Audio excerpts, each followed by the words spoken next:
Boo, boo, boo, boo, boo. Yeah, whatever. I sing and I dance along to my opening riff. What of it? What of it? Welcome to the show, everybody. I'm Dan Besbris, Old Man Squad, Fantasy Basketball, and this is your big weekend recap episode. We are not going to wait around. We are going to dive right in. Starting on Sunday, we'll work backwards through the weekend, covering each of the 30 teams in the NBA's most recent basketball game. I suppose we could potentially skip Atlanta because we actually covered them on our Saturday show. But what the hell's the point in splitting hairs? We'll just do them all. Denver lost in Boston, the top of the West, getting a little bit tighter these days. Okay, not the Thunder, but the next chunk. Lakers now deadlocked with the Nuggets for the 2 seed. Grizzlies a half game back. Rockets the 5. That's the 4 chunk. Those teams are all fighting. And then the Clippers, the Warriors, the Wolves are all tied for the 6 seed. Crazy-ass Western Conference.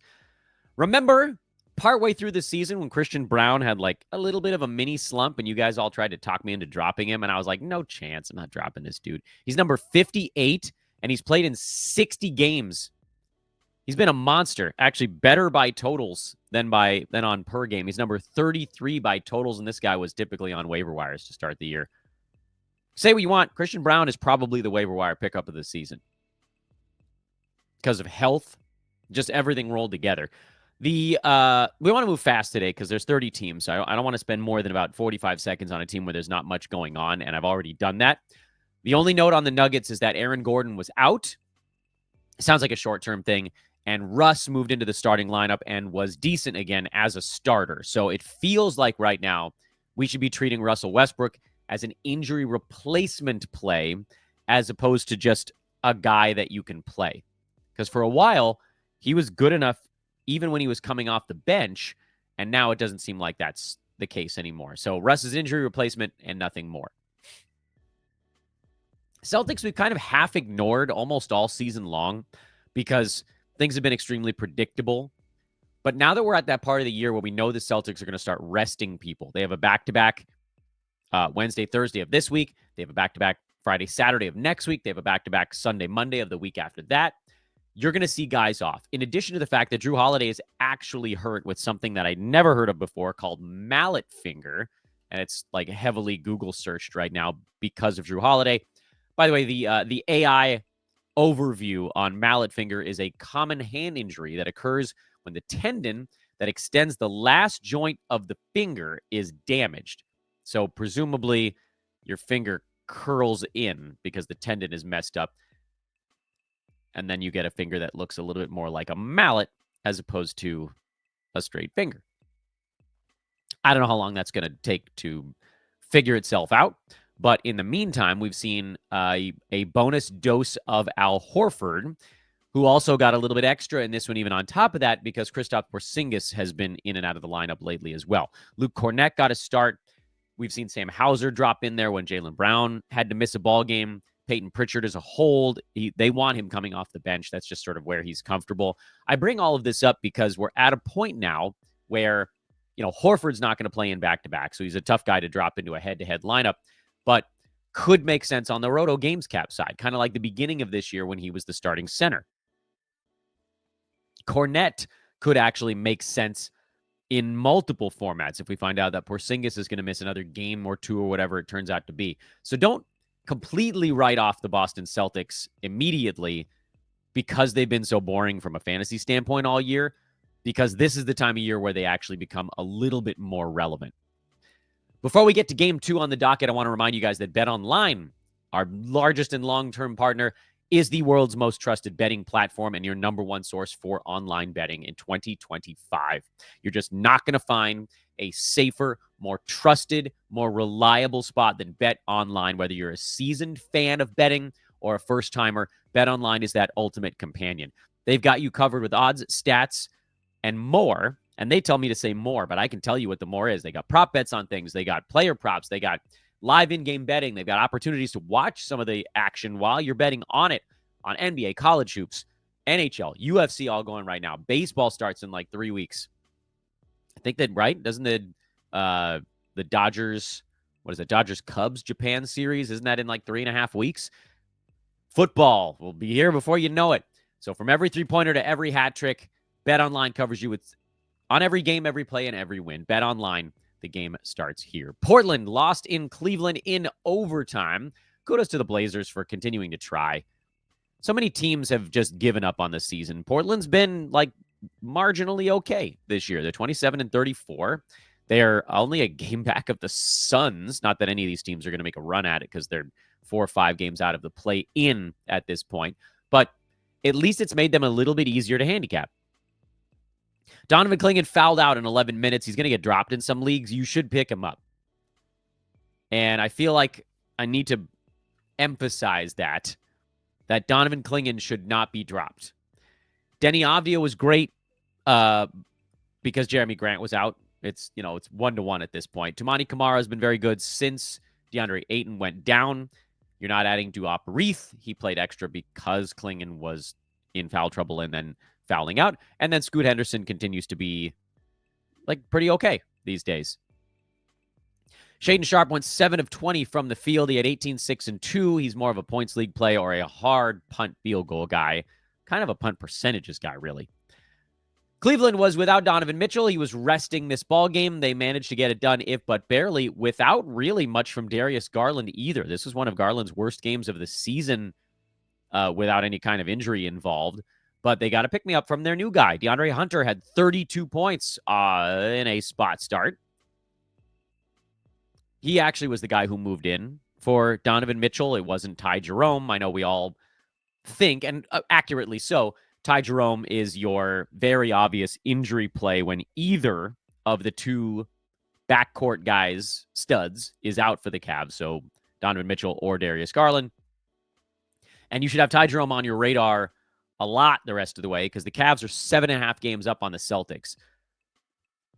And I know they want to roll down the stretch. They want to keep their momentum going. But don't be surprised if you start to see Garland or Donovan Mitchell sit against craptacular opponents. And they've got Charlotte on Friday of this week. And they got Brooklyn on Tuesday of next week. I mean, you could even argue that this game in Chicago tomorrow is kind of against a podunker team. Some of those guys are going to sit. I don't know who or when. The Cavs' schedule is not ultra heavy right now. They have this one back-to-back that's kind of looming. But then after they're done with that, they play like a grand total of 5 games over something like 12 or 13 days. So it's not a super difficult part of the schedule for Cleveland, but watch out for guys resting. And it kind of feels like holding Ty Jerome throughout maybe the rest of the season might not be that bad of a idea right now. I still can't fully get on board the DeAndre Hunter thing. I do think that a lot of what he did here was because Donovan Mitchell was out, and so he gets that big usage bump. He's also running crazy hot right now. We've seen when Hunter runs hot, he puts up some pretty big scoring and efficiency numbers, but when he runs cold, there really isn't other stuff he does to provide that kind of backbone to it. So I know it's a big ball game, but I don't trust DeAndre Hunter as far as I can toss him. I also think, by the way, you could probably stream Max Strus when one of the two main guys is out. He was pretty good in this ballgame. Didn't shoot that well, but he had a little bit more of a rounded fantasy line. So keep a close watch on him. Strus is like a 14-teamer when the team is healthy. So if they are going to rest stars frequently the rest of the way, he could also push into 12-team zone, just like on aggregate. Chicago lost Ayo Dosunmu for the season over the weekend. Vooch was still out. Patrick Williams is still out. So that left this. I'm putting my hands before me for those that are listening to the audio version. Zach Collins is the Vooch fill-in. Keep rolling with him until Nikola comes back. Josh Giddey's been playing really well lately. This game was not quite as great, but he's fine. Jalen Smith is worth keeping sort of like a half eye on, but I don't think we need to go down that road too far. Obviously, you're starting Kobe White as well. And then Buzelis, who I've talked about on basically every show we've done for the last 3 weeks, either good or bad. With all of these guys out, and now with Dosunmu out as well, that might finally be enough.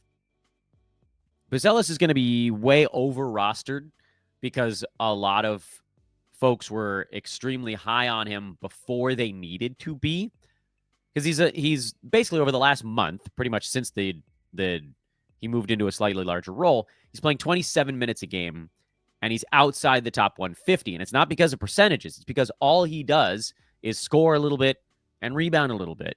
And once in a blue moon, he'll pick up a block. Over the last 2 weeks, if you want me to go shorter here, 27 and a half minutes, outside the top 170. So Buzelis really does need more than 30 minutes a game and quite a lot of shots, actually, to hit fantasy value because his 9-cat game is not that robust yet. He doesn't block enough shots. He doesn't hit enough threes. He doesn't rebound enough. I think with all of these guys out, you could make an okay case for Buzelis in probably head-to-head more so.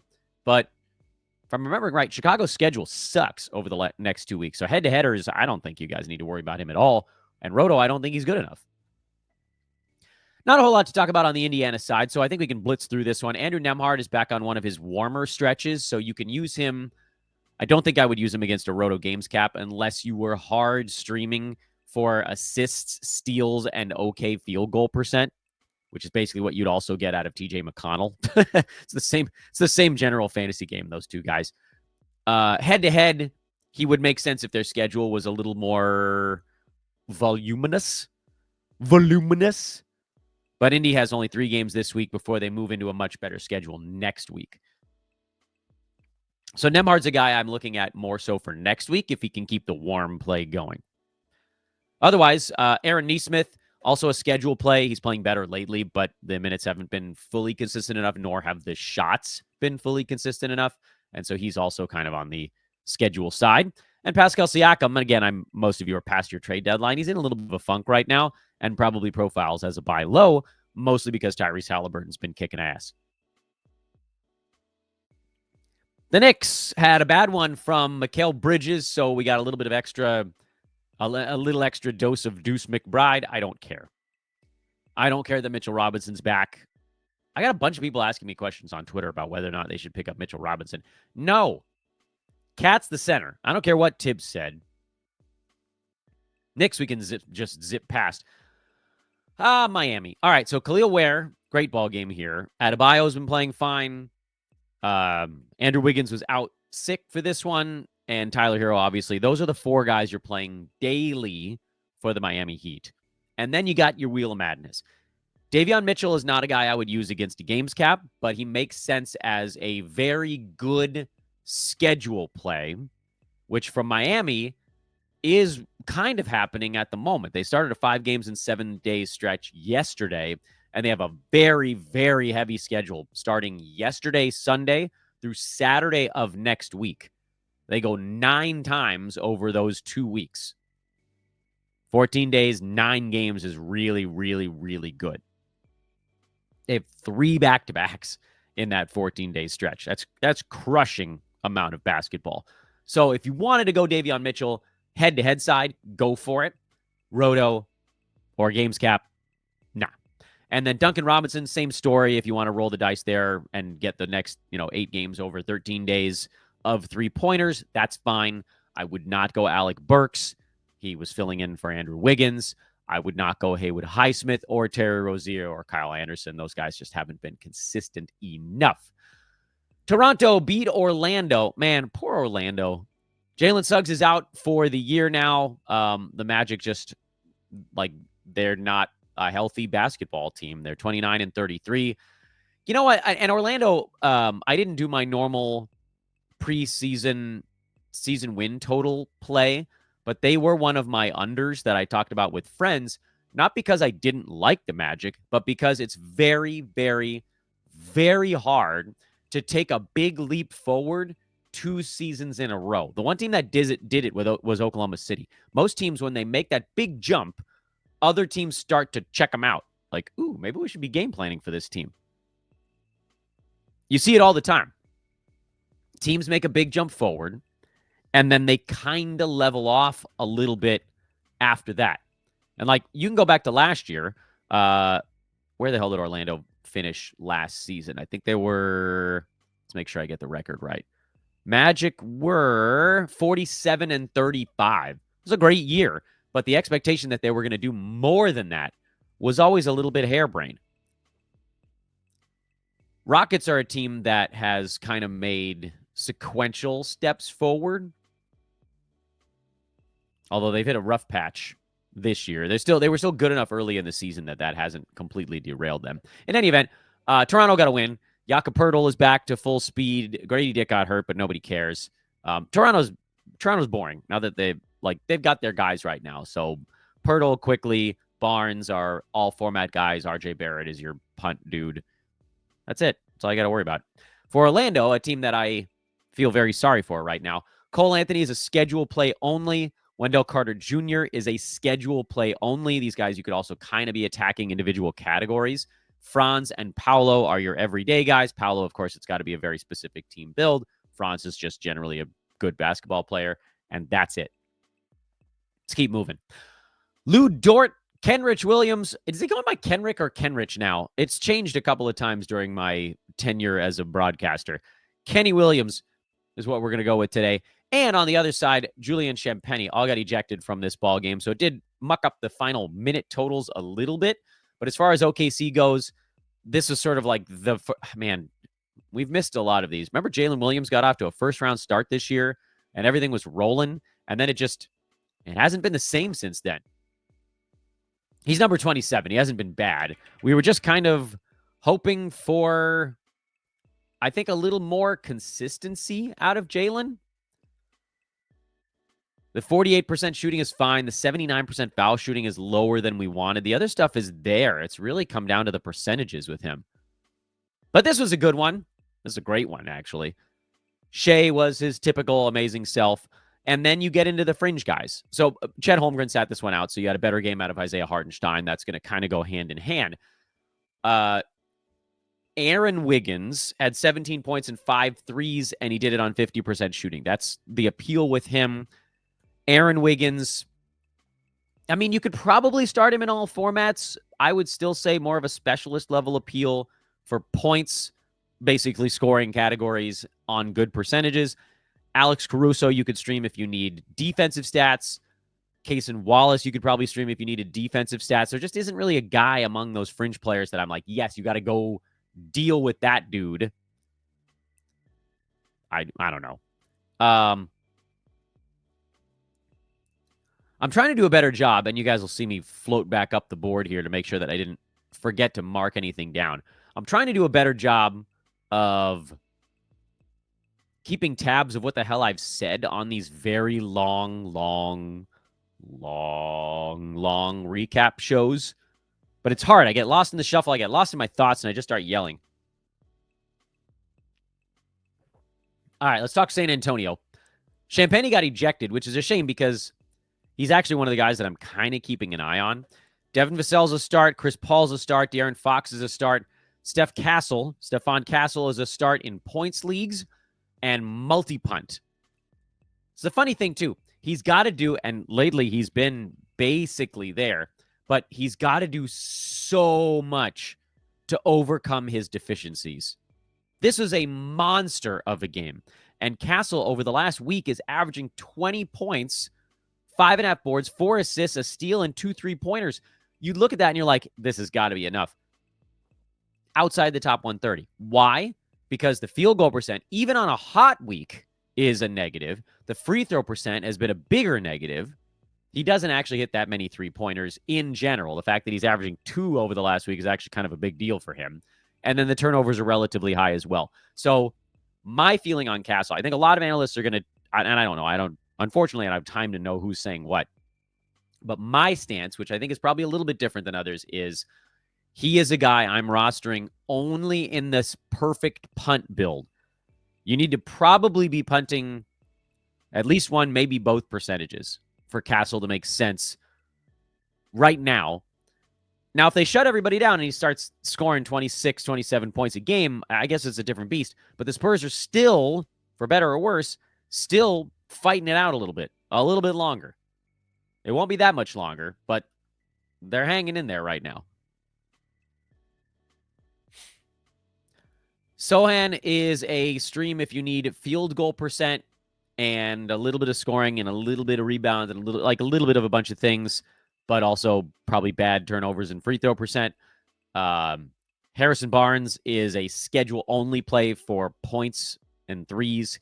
Keldon Johnson, basically the same story. Julian Champagnie's the one I'm keeping an eye on in case his minutes trend up, like if Vassell misses any time or Sohan misses any time, or Barnes, frankly. I think you could see Champagnie push up into the high 20s again, and the usage is more available now because Victor Wembanyama's out. But no, there's no real center to pick up on this team. The Pelicans, behind a robust effort from old man squad favorite Kelly Olynyk, took down the junior varsity Jazz. Yves Missy is a punt free throw play. He's been good enough lately. Sadly, you can drop Jose Alvarado. That's pissing me off. I really thought he was going to have a nice run rest of season, but the Pelicans are still trotting CJ McCollum out there, and it feels like that's the guy because CJ's basically their de facto point guard. If McCollum misses any time, that's the Alvarado opening. Matkovic is a guy I can't really trust. Hawkins is a guy you can't really trust. You start the starters for this team right now. And now we know Zion and Olynyk are going to sit out half of most back-to-backs, and so maybe you get enough out of Bruce Brown or Matkovic or whoever, but it's a little dicey. I'm just happy about Kelly Olynyk. Him putting up 26, 9, and 4 was like the greatest thing I've ever seen. And mostly because you guys have known for years, I've been obsessed with the 9-category game of Kelly Olynyk. And it's just like these moments when he gets to show it off. This is in 26 minutes. That's not going to go up, by the way. They're not going to overplay him. But, like, he doesn't need that much playing time to do it to it. Lars. Do it to it, Lars. I don't even remember what I'm quoting there. Is that heavyweights? Someone will get me in the comments. Is do it to it, Lars? Is that Ben Stiller from Heavyweights? I don't know, man. We are kids of the 80s. When did Heavyweights come out? Was that in the 90s? So I was old enough to actually remember quotes from it. All right, so Utah's annoying. This we know. This was the second half of a back-to-back for the front end of a back-to-back, for the Jazz. The second half is tonight. I would assume that Walker Kessler's back. I would assume that Colin Sexton is back. I don't know about Lauri Markkanen and John Collins. It's hard to know whether those guys are actually hurt or are just getting days off. It seems like Markkanen is actually hurt. Collins, it felt like maybe it was more of a rest day. So we probably need to wait until a little bit later in the day to figure out who's in and who's out. If Kessler's back in, that means you can run away on Kyle Filipowski, who should have another couple of good ball games. The Jazz have a back-to-back at the end of this week and the end of next week. So that's 2 good games for Filipowski waiting in the wings. Better for games cap again, where you can just do a pick up and drop for one night. Obviously, Isaiah Collier is a play. Any game where he doesn't have 4 turnovers is a really nice win for him. Keontae George goes big when all those guys are out. When they're back, Keontae's not very good, which makes him kind of a difficult play. If you drafted Keontae George, you were probably fine with the fact that he was going to be mostly scoring with low field goal percent and kind of high turnovers. So head-to-head, you just stick with it. I don't think Keontae George needs to be played in straight 9-cat.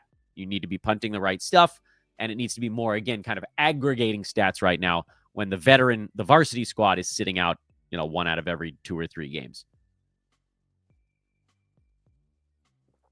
Lakers beat the Clippers a couple of times. We don't need to talk about both of them. The big story on the Clippers side is that Norman Powell made his return from knee tendinopathy and blew a hammy.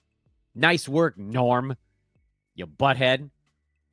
We are finally going to get him back. That's Norman Powell might be the injury that screws up a head-to-head league where I have this very, very good team. And I was like, oh, great, Norm is back. And I had Colin Sexton on that team and Cam Thomas. I had all these volume guys out. And it looked like they were all coming back at about the same time. And Norm is already down again. That's good news for Kris Dunn. So if you have Kris Dunn and you thought he was done because Powell was back, it appears that he's okay.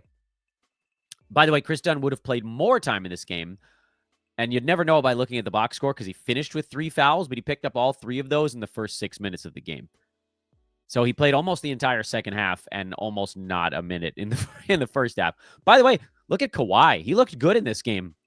He was moving well. He was destroying Lakers, but not enough of them. By the way, also, the Norman Powell absence means Bogdanovic might get some playing time. Keep an eye on him as a possible threes, points, and sometimes steals stream. And the Clippers do have a back-to-back tomorrow, Wednesday. So he's not dead to rights there either. For the Lakers, it's going to be somebody different every game as long as Rui and Austin Reeves are out. Rui is out at least this week. Reeves is day-to-day, so he might pop up at a moment's notice. In this one, it was Dalton Connect that got hot. When he gets hot from downtown, he gets real freaking hot. But it's probably going to be awful for Dalton in the next ball game. Luka, this was a little bit more Luka-esque. The turnovers were too high, but he started bombing in those long three-pointers. Vando was good for the Lakers. Gabe Vincent was good for the Lakers. Dorian Finney-Smith was good, but not any one of those guys you can actually trust in true 9-category basketball. A lot of those guys you can take a look at next week when the Lakers start that insane stretch of 6 games over 8 days. You can pretty much play me for those 6 games, and it will still be enough stats because that's the craziest scheduling run that we've seen in like probably 6 or 7 years since the NBA tried to fix schedules. I know it's a makeup game. What did I want to put on my list here? I almost forgot to write something down. Again, I'm trying to jot things down as I go, just so that we can do a little bit of a recap at the end of kind of some of my favorites. So Kris Dunn, Bogdanovic were the 2 I mentioned in this ball game. Filipowski was the one in the Utah game. But again, for the Lakers, I really feel like you're just going Luka, LeBron, Reeves, and Rui, the guys that are out. And with both of those dudes out, I'm comfortable playing Jackson Hayes. I know he wasn't very good here, and he's not going to put up eye-popping numbers, but what you're going to get out of Jackson Hayes is probably 3 dunks a game, 6 to 8 rebounds, and 2 defensive stats. It's very much specialist stuff, but it's reliable specialist stuff. If you don't need those categories, then ignore him and move on. But the fact that he does the same damn thing every day, I like players you can count on when you know what you're going to get. If Vanderbilt could, if his body and foul situation could handle 27, 28 minutes with Rui and Reeves out, he'd be the guy. But I don't think they want to play him that many minutes, and I don't think that his floor spacing is frankly good enough to play him in those minutes. Let's keep going. Anthony Edwards seems fine. Julius Randle made his return for the Timberwolves. He had 20 points in 34 minutes, so no real minutes cap to worry about there. Dante DiVincenzo is getting ramped up. He'll be taking Mike Conley's starting job, one would assume, in the not-too-distant future. And what happened here is what we said we expected to happen here when I tweeted about Julius Randle's return, which was like, yeah, he's probably going to take a couple shots from some of the other guys, but everybody's going to be fine. So before Randle came back, it was Anthony Edwards, Jaden McDaniels, Naz Reid were the 3 Wolves you were playing. And then Dante came back. Did I say Dante? So Anthony Edwards, Dante DiVincenzo, Jaden McDaniels, Naz Reid. And I just figured when Randle comes back, he'll just get added. So now you can start 5 guys. And when Gobert comes back, he probably just gets added also. Naz Reid might fall from, early rounder to late rounder. But I think at some point here, the Wolves are going to have 6 startable fantasy players. I like when they lean a little bit more into their offense. That's fun for fantasy. Phoenix, man, it's time to pull the plug. Beal was back. Bol continued to start, so that's good news, even with Bradley Beal in there. So Bol remains firmly, I say firmly, planted on rosters, if you hadn't already done it, and you should have. Tyus Jones is a very easy drop with Bradley Beal back. And, you're going to play Booker. You're going to play Durant. That's an easy one. Nick Richards is more of a spot play guy against really, really, really, really bad teams. And he does this type of crap against better teams. Basically soils himself. And you're like, Dan, that's the same as Jackson Hayes. No, Nick Richards doesn't really get defensive stats. It's a little different. He'll score a little more typically, but I want the D stats. It's so cold in the D. All right, that was Sunday. How many games was that on Sunday? 9? All right, we're a little more than halfway through. Let's go back to Saturday and knock out everybody but the Atlanta Hawks. Washington took care of Charlotte. That's a cellar-dweller battle. Wizards are still so far behind everybody. Whew, man, the Hornets are so terrible right now, though. Justin Champagnie, the note here is that he signed a 4-year deal with Washington. That's cool. Keep an eye on Justin. Keep an eye on everybody for the Wizards. Jordan Poole was still out, so that left a lot of shots available for points to the screen. The Wizards are difficult. Let's just go from the top. Justin Champagnie is a schedule play. Rashawn Holmes, even with Alex Sarr back, is, I think, a schedule play. I think he's still going to get 18 to 22 minutes most ball games. So I believe you can keep Holmes on your head-to-head roster. I don't think I would use him against the games cap. Middleton, you do use against the games cap, but not in head-to-head because he's going to take a bunch of games off. Bob Carrington, probably okay to use in head-to-head, not in roto.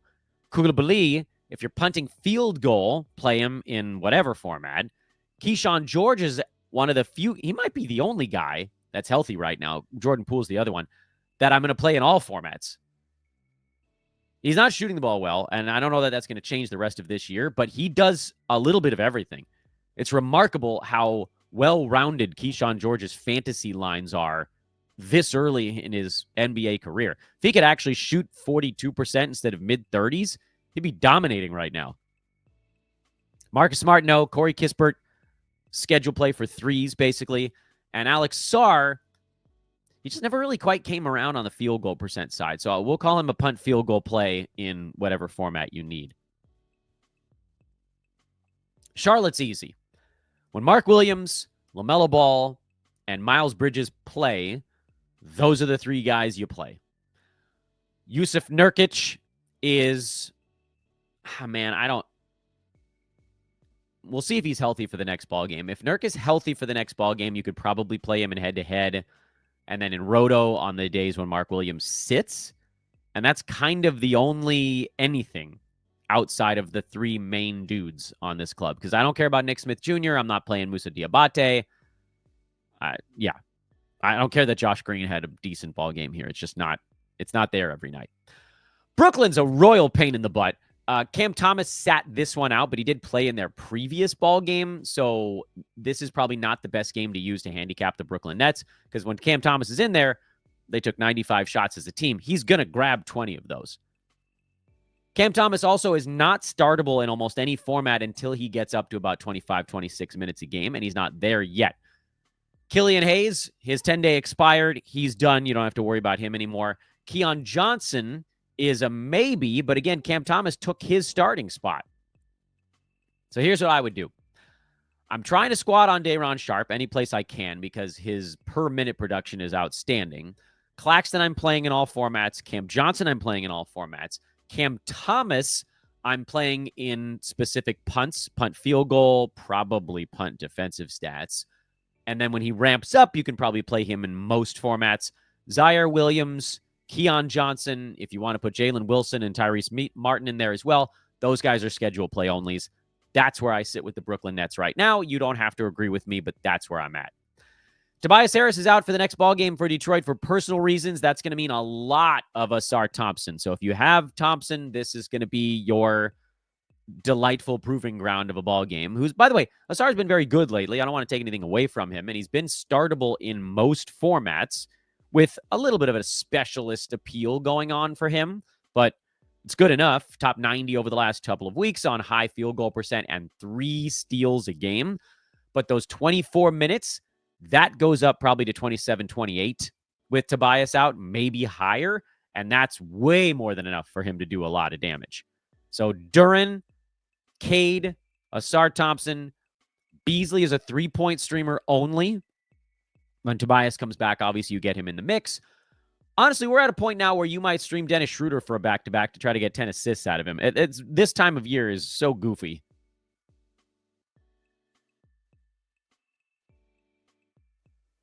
Lord, just keep thinking about Wizards and Hornets. What a game. Talk Spurs already. We can talk Memphis. Santi Aldama is questionable. That just popped like a few minutes ago, 15, 20 minutes ago, with some knee soreness. Oh, Jeremy Grant just got ruled out again. There's the surprise of the century. We're so close to April.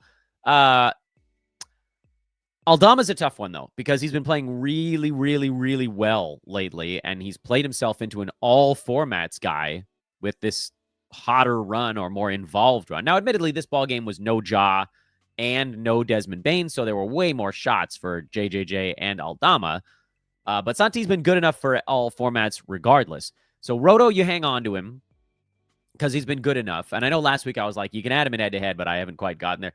Roto, Aldama's a hold. Head-to-head, it's tough, though, because if he gets ruled out, Memphis' schedule this week is every other day. Today, Wednesday, Friday, Sunday. Like, can you guarantee he's going to be back by Wednesday? Are we suddenly staring down the barrel of a 2-game Aldama week? You could probably give him until we learn his status on Wednesday, so we don't use too many moves first thing in the week.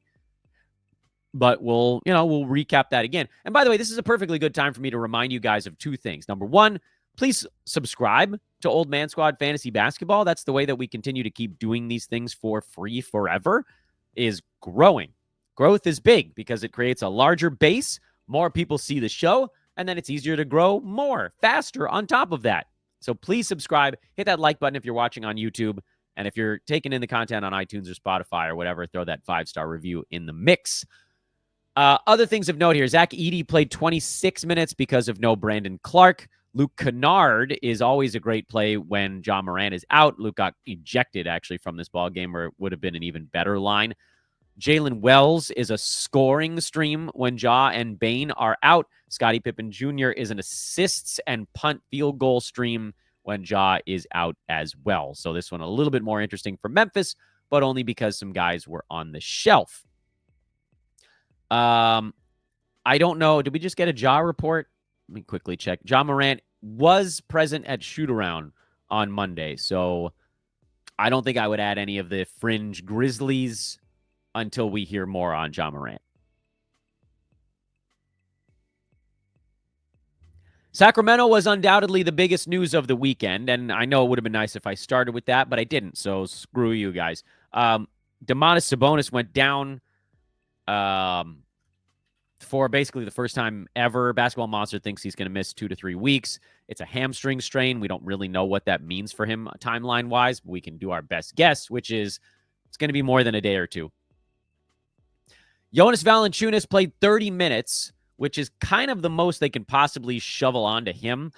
And Sabonis is a guy who's going to play in the mid to high 30s in minutes, meaning there's probably going to be at least 7 or 8 extra minutes for the Kings to sort out. So does that go to Trey Lyles? Does it go to Keon Ellis? Does it go to Keegan Murray? Does he slide up and play some small ball center? Does Jake LaRavia get into the mix a little bit more? It's not clear. Keon Ellis played 27 minutes in this ballgame, which is more than enough for him. And what I'm thinking we do here with the Kings is we add both Valanciunas and Keon Ellis. Add them both and see what the next one looks like. Because this is a game against a slow-tempo Rockets team, and those guys both still put up good lines. I know everything these days is an injury replacement. I don't care. Like, injury replacements are basically rest of season guys. If Sabonis misses 3 or 4 weeks, that's basically the rest of the season.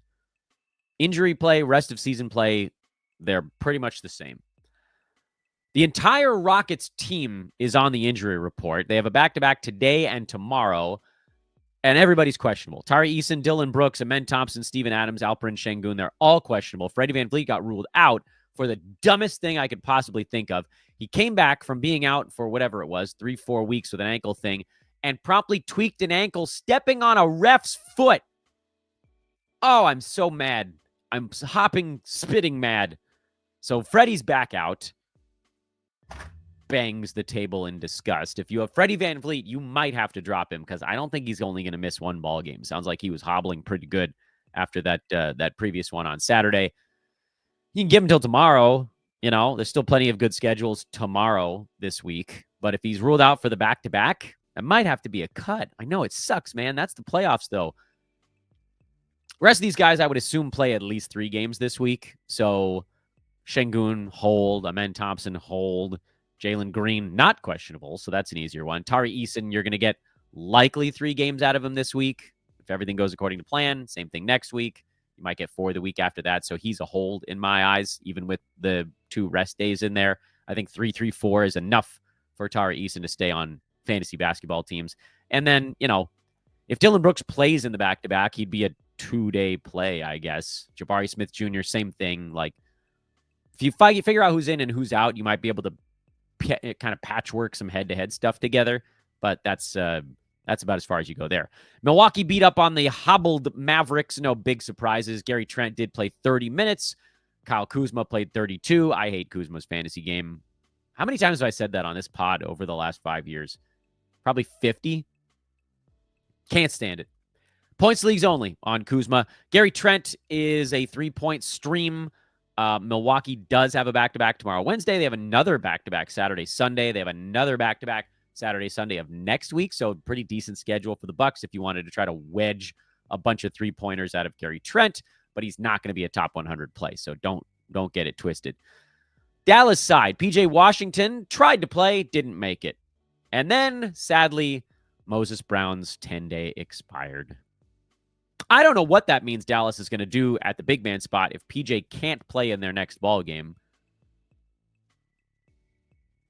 Maxence, I guess it'd be Prosper. Olivier Maxence. I didn't realize that was a first name hyphenated. I learned something today. I thought it was Maxence Proper. It's not. Prosper, rather. His last name is just Prosper. Get it right, Dan. Yeah, I mean, I think last time they played Kessler Edwards. I don't even know if he's still on the roster. Needless to say, I don't think that you want to do anything wacky with Dallas right now. Kyrie Irving, Max Christie, bad ball game here, but he's playable. If PJ plays, he's playable. If PJ doesn't play, I would strongly consider Klay Thompson and Najee Marshall as streamer guys. Honestly, maybe even for all formats. Because there's only so many shots Kyrie Irving can take. He took 23 in this ball game. That left plenty for Klay. PJ took 8 before he left the game. If you put those back in the main bucket, that's plenty for Marshall and Klay, and should be enough for Max Christie also. Keep an eye on the Mavs. If PJ Washington gets ruled out, I think there are going to be some interesting grabs there. And their schedule this week is fine every other day before a back-to-back Sunday, Monday. And they are trying to stay afloat, which is good. That means they're going to play guys, and we can try to cash in on that. Warriors were without Jimmy Butler for this ball game, and you could see they're just sort of not the same team without Jimmy Butler. They look very good with him, and Jimmy, by the way, was at shoot-around for the Warriors today, so hopefully that means that they have him back for their ball game. If not, you get this, which was a little bit ugly. A lot of Steph Curry and then just a little bit of everybody. When Butler's back in there, Steph, Dre, Jimmy, probably Podziemski. In that iteration, he's been a really good fit. And then you've got, Quentin Post is streamable probably for some three-pointers. Moses Moody also for kind of three-pointers. But again, none of these guys is going to be a top 100 dude. Quentin Grimes. Don't doubt my dude, Quentin Grimes. 44 points for Grimes while somehow going 2 for 6 at the free throw line. What the hell, Quentin? PG was fine. Maxey had a terrible ball game, but he'll be okay. Kelly Oubre is questionable right now. That news actually just popped a few minutes ago. He's sick. Hopefully Oubre plays. He's been very good. If he's in there, obviously you start him.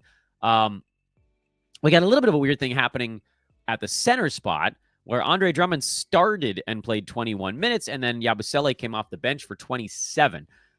The Sixers are on a back-to-back right now, and Paul George, who said he's stopping his podcast to make a playoff push, I'm guessing is going to try to play in as many games as humanly possible. I know he's listed as questionable with some groin soreness.